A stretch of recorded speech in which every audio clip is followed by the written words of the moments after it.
Kate, she's won a victory, and actually quite an important one, I think. It is, yeah. This is big news for the royals because the Toffs Bible Tatler has been forced into quite an embarrassing climb down. Now, if you remember, they did this big article entitled Catherine the Great. It was supposed to be a very glowing personal profile, and yet there were some real issues with the content of it, that they were being accused of being snobby. I mean, what is the world coming to when the royals are accusing Tatler of being snobs? Indeed. However, there were some unsavoury comments about Carol, Pippa, even William, and they were refusing to sort of take it down from their website. However, the royals were complaining. Kate wasn't too happy, and Tatler have removed several paragraphs from the online version. Now, we have been to the palace and we have been to Tatler, and they were refusing to comment on it, staying tight-lipped. However, I'm told that Tatler have a very good relationship with the royal family, stretching back many years. So I think when all's said and done, they just want that to continue, and it's a bit of an apology through the back door. Important, though. It is, yeah, definitely. And it obviously meant a lot to her to get that It did. I think, through. you know, we're talking about lots of court cases going on at the moment, aren't we? Meghan and Harry seem to be firing off lawsuits every other day at the moment, and there's a big lawsuit coming up with a big newspaper, Mail on Sunday, Meghan and Harry, and I think that they didn't want it to go to court, so this is sort of a way of trying to do that. Of course, it's always better if you can settle outside. And you mentioned that court battle, and there's been a bit of a change, isn't there, behind the scenes? There has indeed. So this has been sort of rumbling on, and it's you know, it will be blockbuster when this comes to trial, dubbed Markle versus Markle. Obviously, Meghan is suing the Mail on Sunday over the contents of a letter that she wrote to her father. Everybody knows about it now. However, this year they've actually got rid of one of the main players of their legal team, a chap called David Shawborn. He's known for his flowery shirts and his flowery language, permatanned barrister. Now, he has been replaced with Justin Rushbrook QC, and the reason for this potentially is because Meghan was forced to pay nearly £70,000 of legal costs when she lost the first round. Then it went on to whether her friends were going to be named into this big legal case. It's like an episode of EastEnders at the moment. There's a lot of characters involved, indeed. And one of the Posh EastEnders, yeah. Well, one of the reasons apparently that Meghan wasn't too happy with David Shawborn, which has been denied by her team, but he is representing Johnny Depp in his much publicised case against The Sun.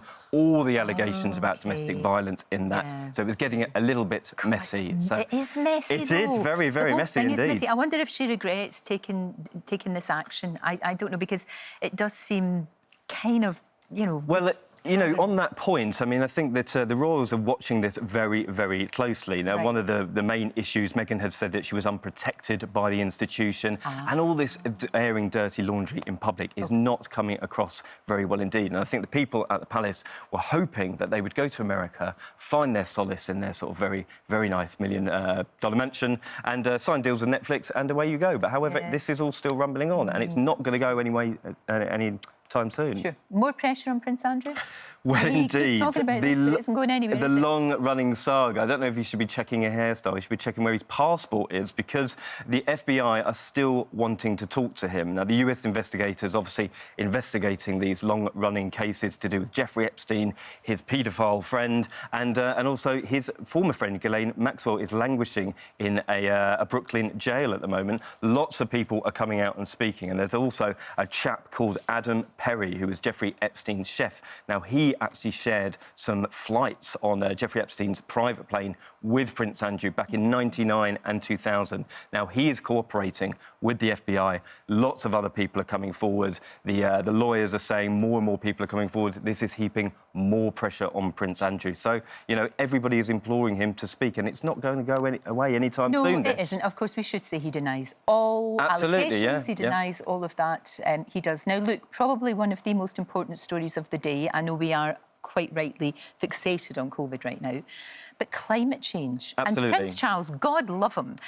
People used to laugh at him when he went on about this. I mean, they really did. But he was actually a pioneer, and he's saying that all the effects of climate change, it's going to be worse. Yeah, well, what he's saying, you know, he's essentially saying we need to wake up to the climate emergency. And I think people are realising this at the moment. It's a fantastic David Attenborough documentary on extinction, the fact everybody's talking about it. Now, to his credit, as you say, Prince Charles has been talking about this stuff since the 70s. He was laughed out of town talking about plastics. Now, we all know about the climate emergency. He is saying this is not to be ignored. It's Climate Week this week. We all need to recognise the facts of what is happening. And rightly, he's saying that we have a once-in-a-lifetime opportunity because of COVID, because we are living in a very, very different world to what we were several months ago.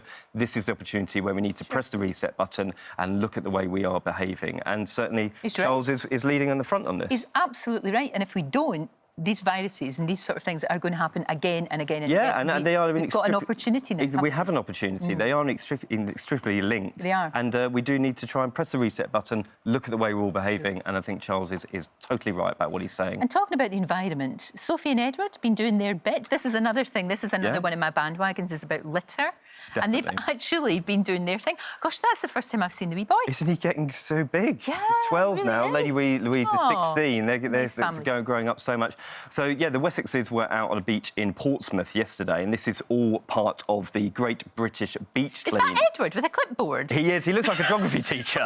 I mean, I don't know what he's doing. He should be putting the litter in. He's got a clipboard. Utterly bizarre. I don't know what's going on. Good for them. Yeah, I mean, this is, you know, we all do need to do our bit. Absolutely. We've been seeing people are littering our parks and our beaches. Crazy. We all need to act responsibly. So the Royals putting their best foot forward, and you know, and we can all do our bit, can't we? We can. Take your rubbish with you. I mean, nobody minds people having picnics and getting outside in the fresh air. Well, we still can, for goodness sake. But would you please take your rubbish with you? Thank you very much. Don't forget, you can watch full episodes of Lorraine on the ITV Hub and all the best clips, compilations and playlists right here on our channel.